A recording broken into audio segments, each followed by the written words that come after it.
L-istħarriġ annwali tal-kumpanija EY sab li 4 minn kull 5 investituri barranin iqisu lil Malta bħala attrajenti għall-investiment dirett barrani.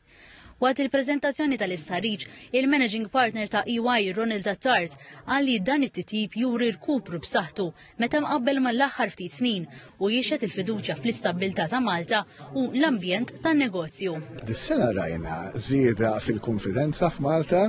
Aħna nisna nsaqsuhom jaraw x'Malta attrajenti jew le.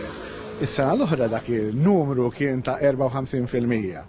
Dak żdied għal kważi 80% dis-sena.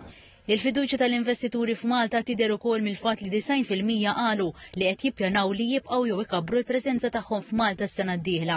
Ħareġ ukoll li 61% qalu li jemmnu li se jibqgħu f'Malta fl-10 snin li ġejjin, 9% inqas mis-sena li għaddiet. Is-Sur Attard qal li din hija riflessjoni kawta fost l-inċertezzi globali. Mill-lat ta' Malta sux tista' tagħmel aħjar. Dejjem naħseb qed ngħixu f'dinja li qed tinbidel mill-lat diġitali, mela Malta joħroġ il-bżonn li tibqa' sejra tajjeb però bżonn tagħmel iktar mill-lat ta' diġitali. L-investituri qalu li Malta hija attrajenti għall-investiment barrani minħabba livell ta' tassazzjoni, l-istabilità soċjali u l-infrastruttura tal-komunikazzjoni. Min-naħa l-oħra jqisu bħala problematika l-infrastruttura tal-loġistika u tat trasport, il-limitazzjonijiet fil-qasam tar-riċerka u l-innovazzjoni u ċ-ċokon tas-suq Malti.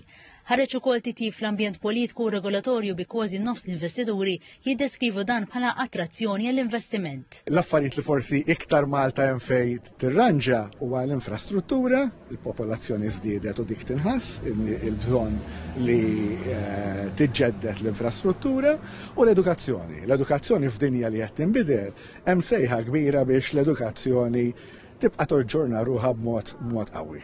Għall-investituri baqa' ta' tħassib in-nuqqas ta' ħaddiema mħarġa, ir-riformi internazzjonali tat-taxxa, il-kompetittività u l-ispejjeż. L-istħarriġ wara li l-oqsma ta' turizmu u divertiment huma fost l-iktar setturi li se jkomplu jikbru fil-5 snin li ġejjin, segwit mill-gaming, pagamenti u teknoloġija finanzjarja u l-intelligenza artifiċjali.